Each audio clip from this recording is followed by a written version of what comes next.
Olá pessoal, tudo bom? Começamos a tratar no bloco anterior do artigo 2º que fala sobre a abrangência desse código, ou seja, quem se submete a esse código.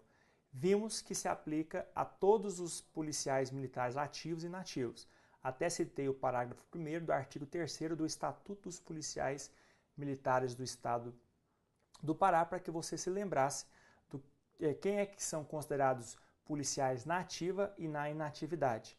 Vimos também no último bloco, a disciplina relativa aos alunos, ou seja, que esse código se aplica também aos alunos que estão participando de algum curso de aperfeiçoamento ou formação, sem que se exclua as normas específicas das organizações policiais militares, onde eles estão exercendo as suas atividades, e vimos também que essas normas se aplicam, e isso aqui é muito importante, aos policiais militares que estejam à disposição. Ou seja, o fato deles terem sido cedidos a outros órgãos ou a outras autoridades para desempenhar atividades fora da hierarquia militar não lhes exclui a responsabilidade de continuar observando esse código de ética. Ou seja, mesmo aqueles à disposição, aqueles que foram cedidos pela PM a outro órgão ou autoridade, deverão continuar continuar observando as disposições desse código de ética. Bacana? Esse dos à disposição considero um dos mais importantes da sua prova, tá? Porque o que a gente pensa? O cara não faz mais parte, ou quer dizer, ele não está mais participando ali diretamente das funções, então ele não precisa cumprir o código de ética. Falso. Mesmo não estando desempenhando suas atividades na PM, ele continua tendo que observar as regras dessa lei, desse código. Bacana? Agora o parágrafo 3º fala sobre algumas situações em que esse código não se aplicará. Os inalcançáveis disciplinarmente, ou seja, aqueles que não se sujeitarão às disposições deste código. Artigo 2º, parágrafo 3º diz o seguinte: o disposto nesse código não se aplica, inciso 1º, aos policiais militares ocupantes de cargos ou funções públicas de natureza não policial definidos em lei. Olha só. A lei, você não precisa preocupar quando que isso acontece. A lei, ela vai estabelecer alguns cargos que são considerados, são classificados como cargos ou funções públicas de natureza não policial. Então, um policial militar pode desempenhar um cargo ou uma função, por exemplo, um cargo em comissão, por exemplo, ou uma função que seja classificado como de natureza não policial militar. Se o cargo tiver por lei essa definição, é possível que esse código de ética não seja observado por esse policial, mas tem algumas características, algumas regrinhas para que isso aconteça. Olha só. Aos policiais militares ocupantes de cargos ou funções públicas de natureza não policial, conforme definido em lei, olha só, desde que, olha a condição, desde que, na prática de atos específicos relacionados a esses cargos ou funções que não afetem a honra pessoal, o pundonor é o mesmo que decoro, recato, pudor policial militar e o decoro da classe. Então, preste atenção que existe apenas uma hipótese em que esse código não será aplicado a esses policiais. Preste atenção. O cara tem que estar desempenhando, ocupando um cargo ou função de natureza policial não militar. E ainda, então a gente pode colocar aqui o mais, ele tem que ter praticado um ato específico relacionado a esse cargo ou função. E desde que ainda não afetem a honra pessoal, o pundonor e o decoro da classe. Então a gente podia fazer uma fórmula dessa maneira aqui, ó. Cargo ou função não policial, um pouquinho em cima, não policial, militar. Pessoal, quais são esses cargos? Não preocupa com isso. A lei que vai definir quais são esses cargos. Mas, outra lei que vai definir, não interessa. Mas, o ato seja praticado especificamente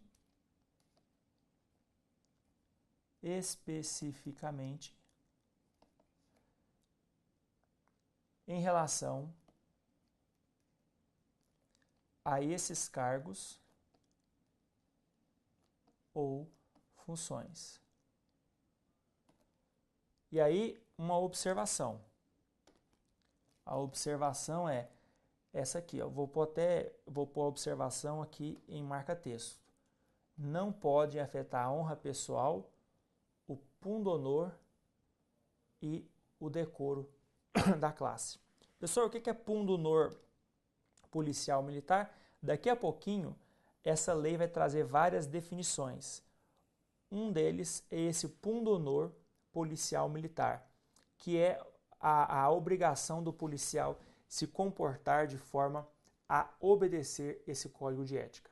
Tá ok? Em visão geral, é isso. Nós vamos ver depois a definição legal sobre esse pundonor policial militar. Então, quais são as condições? Primeiro, ele tem que estar exercendo um cargo ou função de natureza não policial militar e, além disso, o ato praticado para que não seja aí alcançado por esse código de ética tem que ser um ato praticado exclusivamente em função desse cargo ou função. Ou seja, ele não pode ter praticado esse cargo em função da sua posição como policial militar. Mas ele praticou o ato em função especificamente do cargo ou função que ele está exercendo. Neste caso aqui, nós estamos falando de um policial à disposição, mas que praticou um ato, ok? Especificamente relacionado ao cargo ou função que ele está exercendo. Bacana? Letra B, ou inciso 2, desculpa, né? Esse código também não se aplica aos policiais militares que estejam ocupando um cargo de natureza, o quê? Eletiva definida em lei. O que é um cargo eletivo? Governador, vereador, prefeito, deputado, senador. Então, durante esse período, ele não estará sujeito a esse código. Até porque, quando ele estiver desempenhando um cargo eletivo, ele estará sujeito a um outro regime. Por exemplo, se ele for um deputado, por exemplo, ele estará ali abrangido pelas imunidades material e formal previstas na Constituição Federal. Se ele tivesse que obedecer o seu código de ética aqui como militar, a sua atividade político-partidária estaria muito restrita, o seu mandato eletivo ficaria muito travado, porque ele não poderia expressar a sua opinião de qualquer forma. Um militar não pode falar o que ele pensa, sempre. Devido à hierarquia e à disciplina, ele tem que conter as suas palavras, ele não pode agir de qualquer forma, não. O militar está sujeito a um regime muito restrito, muito rigoroso, de respeito, de camaradagem e tudo mais. Agora, se ele for desempenhar um mandato eletivo, ele tem que ter mais liberdade. Então, por isso que a lei exclui a observância desse código se ele estiver desenvolvendo aí um mandato eletivo, tá? Estiver ocupando um cargo público de natureza eletiva. E também aos membros dos conselhos de justiça, desde que na prática de atos específicos relacionados à função. Os conselhos de justiça, pessoal, são de dois jeitos, são de duas formas, de duas espécies. Conselho de Justiça Especial e Conselho de Justiça Permanente. O Conselho de Justiça Especial, Conselho de Justiça Especial, ele vai julgar os oficiais, tá ok? Em alguns crimes que eles possam praticar. E os Conselhos de Justiça Permanente vão julgar os praças, tá ok? Os praças. Esses dois órgãos fazem parte da Justiça Militar Estadual. E esses conselhos de justiça são compostos por um juiz do Poder Judiciário e por membros, por oficiais, tá? Da Polícia Militar. Então, alguns deles são convocados para compor esse Conselho Especial ou Conselho Permanente de Justiça. Durante o exercício das suas funções, eles têm atribuições e poderes próprios das autoridades judiciárias. Eles vão fazer parte de um órgão judiciário. Então, eles terão uma certa independência, uma certa tranquilidade em desempenhar os seus cargos nesses conselhos, sem a preocupação aí das regras tão limitadoras desse código de ética. Então, durante o período que eles estiverem exercendo suas funções nesses conselhos, por convocação, eles são convocados para participar desse conselho, eles terão maior liberdade. Então, esse código também não se aplicará a eles. Olha só, na prática de atos específicos relacionados à função. Então, perceba aqui que sempre tem uma brechinha, né?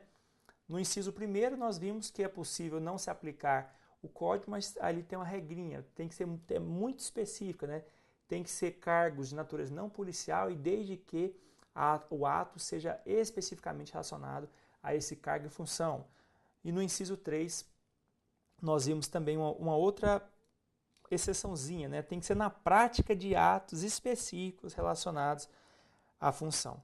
É só no inciso 2 que nós vemos aí um caráter mais absoluto, né, da não aplicação deste código. O inciso 2 ele não prevê nenhum tipo de ressalva ou condicionante. Ele fala, se o cara está exercendo um mandato eletivo, não importa qual seja, ele não precisa obedecer a esse código. Então perceba aí que a única vedação que nós temos aqui, pelo menos de forma literal absoluta, é a prevista no inciso 2º. Tá ok? Bacana, pessoal. Então esses aqui no parágrafo 3º são aqueles que não precisam se preocupar, em regra, né, com a aplicação, porque eles estão livres, eles são inalcançáveis disciplinarmente, ok? Aí o artigo 4º, pessoal, ele vai fazer algumas considerações. A lei vai sempre citar essa expressão aqui, ó, organização policial militar. E o que ela quer dizer quando ela cita essa expressão? Ou quais são os órgãos que estão compreendidos, que fazem parte dessa definição, que são espécies de organizações policiais militares. E por serem organizações policiais militares, elas se regerão também por esse Código de Ética e Disciplina. Então, quando a lei fizer menção a essa expressão organizações policiais militares, você tem que compreender que todas essas entidades aqui previstas no artigo 4º estão compreendidas nessa definição. Quais sejam? O quartel do Comando Geral. O Comando Geral é o órgão máximo da Polícia Militar, tá ok? Que vai comandar todas as atividades. Lembrando que o comandante supremo da polícia é o governador, tá ok? Mas administrativamente falando, esse Comando Geral vai organizar as atividades completas, aí, totais, da organização policial militar, da Polícia Militar. Então, o quartel do Comando Geral, os comandos operacionais intermediários, as diretorias, o Corpo Militar de Saúde, que são os militares da área de saúde, né? As unidades operacionais de polícia ostensiva, as unidades de apoio e áreas de instrução e exercício. Então, quando nós falarmos em organização policial militar, todas esses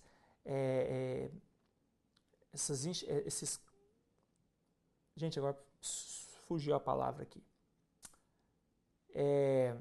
Para efeito desse código, são organizações policiais militares, todos esses órgãos aqui, ó, pronto, todos esses órgãos da Polícia Militar. O quartel de comando geral, comandos operacionais intermediários, as diretorias, o Corpo Militar de Saúde, unidades operacionais de polícia ostensiva, unidades de apoio e áreas de instrução e exercício.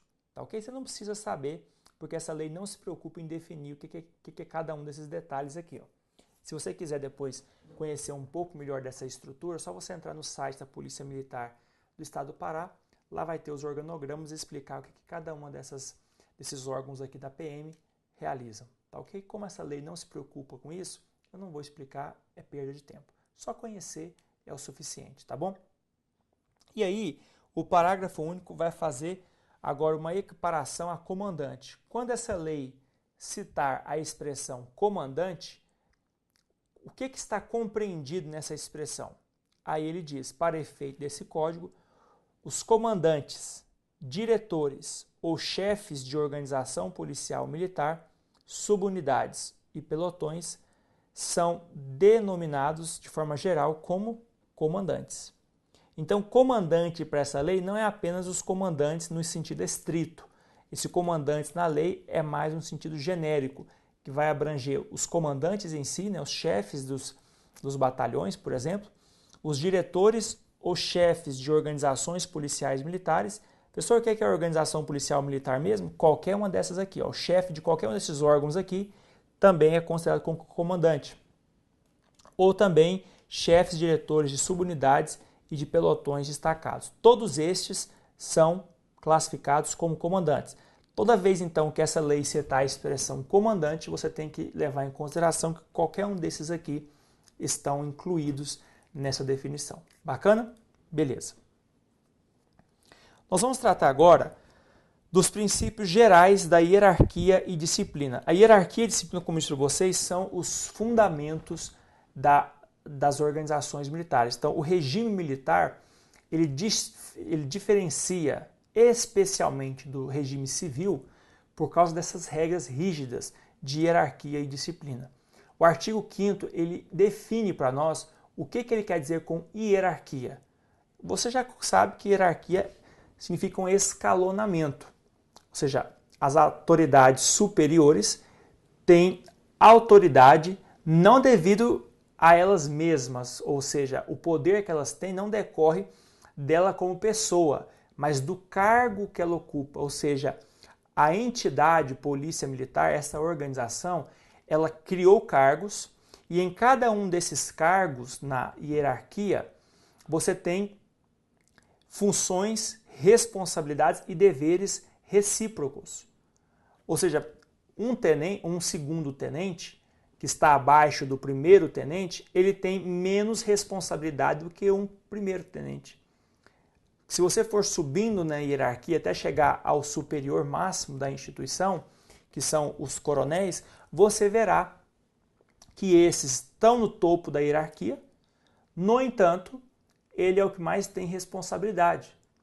Também se praticar uma infração, a pena vai ser mais grave, porque a responsabilidade aumenta com o nível hierárquico.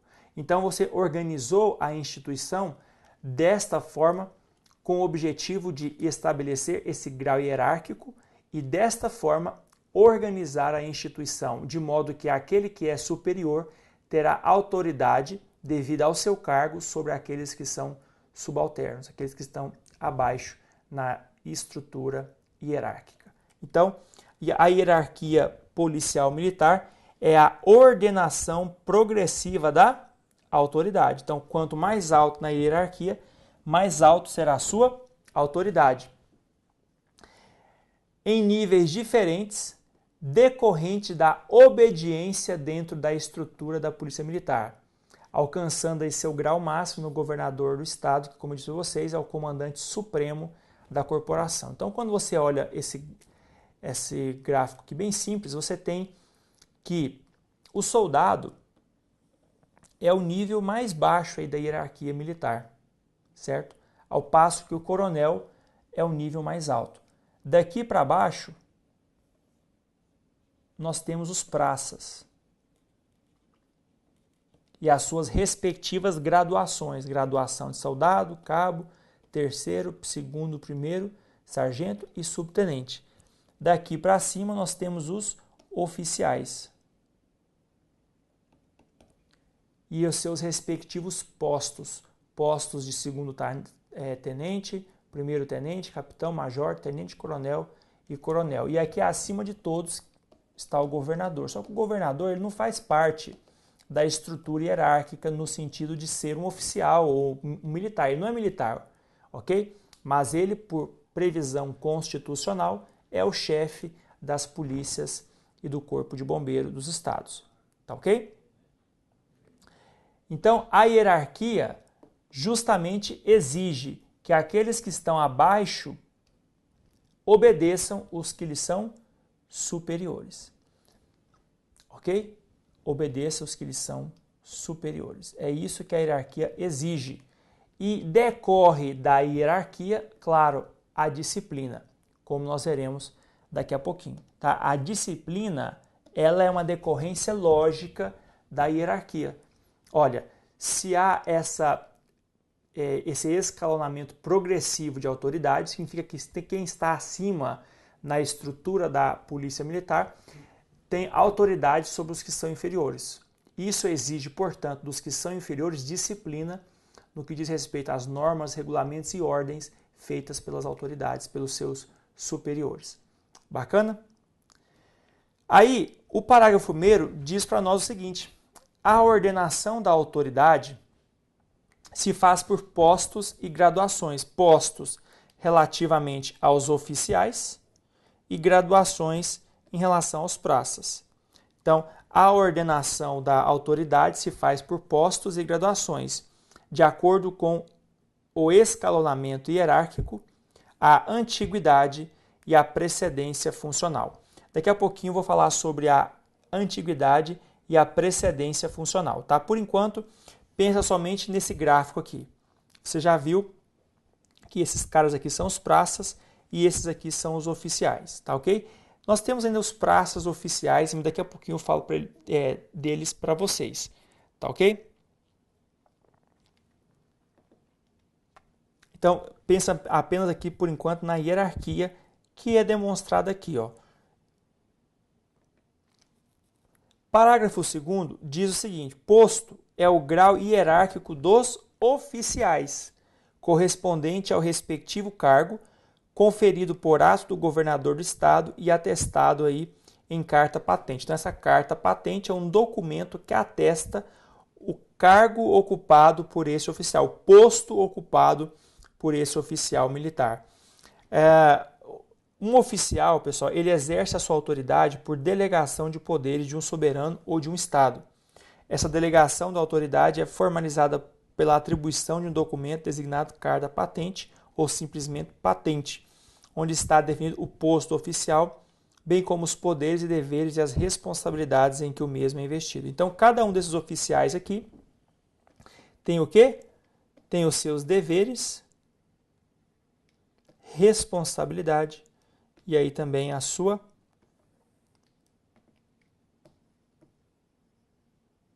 seus poderes. Então, segundo tenente, que é o primeiro oficial, né, tem deveres, responsabilidades e poderes. E isso vai subindo à medida que ele subir aí na hierarquia da Polícia Militar. Tá ok? Temos também a graduação. A graduação, por outro lado, é o grau hierárquico das praças, correspondendo ao respectivo cargo conferido aí pelo comandante-geral da Polícia Militar. Então, isso aqui é que você tem que levar para a prova. Tá? Isso você também estuda lá no Estatuto, né? Mas aqui, recordando, a graduação é conferida por quem? Pelo comandante-geral da Polícia Militar. Já o posto é conferido pelo governador do estado. Isso aqui é importante demais para a sua prova. Tá? Então, o posto dos oficiais é conferido por ato do governador do estado. Já o grau, a graduação, né, é conferida pelo comandante-geral da polícia. Então, o cara sai de segundo tenente para tenente, esse novo posto será conferido pelo governador. O cara sai de soldado para cabo, ele vai ser aí graduado pelo comandante-geral da polícia. Aí, olha só, vamos tratar sobre a antiguidade. Nos casos de declaração a aspirante oficial, incorporação e promoção por conclusão de curso de formação, prevalecerá para efeito de antiguidade a ordem de classificação obtida nos respectivos cursos ou concursos. Vamos pegar aqui o exemplo do aspirante a oficial. O cara passou no concurso para a Polícia Militar, para oficial. Ele faz o curso de formação. Se ele passar no curso de formação, ele vai se tornar aspirante a oficial. Depois do tempo estabelecido no Estatuto, ele vai se tornar segundo tenente. Ok? Então, aspirante oficial é um cargo antes de se tornar, de fato, um oficial. Então, passou no curso de formação, torna-se aspirante oficial. Depois, você transformará aí, receberá o posto de segundo tenente. Tá? De fato, você vai começar na hierarquia específica, né, da carreira. Como é que se dá a antiguidade entre esses caras? Eles não eram policiais militares, todos entraram no mesmo concurso, passaram na prova e aí fizeram o curso de formação. Qual deles será mais antigo? Porque a antiguidade depois vai ser uma das características relativas aí à promoção e vai desempenhar outros tipos de benefício para os policiais militares. A antiguidade vai influenciar na sua carreira, tá ok? Se você vai ter, por exemplo, promoções por antiguidade. Então, quem for mais antigo, quem tiver mais tempo na instituição, naquele posto, por exemplo, é que vai ser promovido. Então, neste caso, é necessário que eu saiba quem é o mais antigo desses caras que são aspirante oficial. Como é que eu vou determinar a antiguidade deles? Eu vou levar em consideração a ordem de classificação obtida nos respectivos cursos ou concursos. Então, a nota que ele teve no curso de formação é que vai determinar a sua antiguidade. Ou seja, aquele que teve a maior nota vai ser considerado o mais antigo. E isso vai beneficiar ele pelo resto da carreira dele, porque em relação àqueles outros colegas que entraram junto com ele nesse concurso, ele será o mais antigo. Então ele vai ter alguns benefícios, promoções mais rápidas em relação aos seus colegas. Tá ok? Agora, a ordenação dos postos e graduações em relação à antiguidade e precedência na PM se faz conforme preceitua o Estatuto dos Policiais Militares. Então isso aqui eu não vou explicar, porque isso aqui vai ser estudado lá no seu Estatuto dos Policiais Militares, onde estará previsto como que vai se dar a forma de antiguidade e precedência nos postos e graduações, tá ok? Isso o seu professor vai te explicar lá quando você estudar o Estatuto dos Policiais Militares. Por isso que eu te digo que era muito melhor que você estudasse esse curso depois de ter estudado o Estatuto, tá? Seria bem mais fácil. Mas enfim, aqui eu vou deixar isso aqui para o professor. Eu não queria ler essa parte lá com vocês não, tá ok? Então a ordenação dos postos de graduação em relação à antiguidade e precedência se faz conforme preceituou Estatuto e você vai estudar com seu outro professor essas regras aí. Eu te aconselho a estudar essa parte que ela é importante lá no seu Estatuto, tá bom? Daqui a pouquinho a gente volta a falar sobre a disciplina, que é o outro fundamento do regime militar, no sentido das instituições militares submeterem-se a esses dois princípios basilares, fundamentais das instituições. Vimos sobre a hierarquia, os princípios básicos e veremos sobre a disciplina no próximo bloco. Até mais.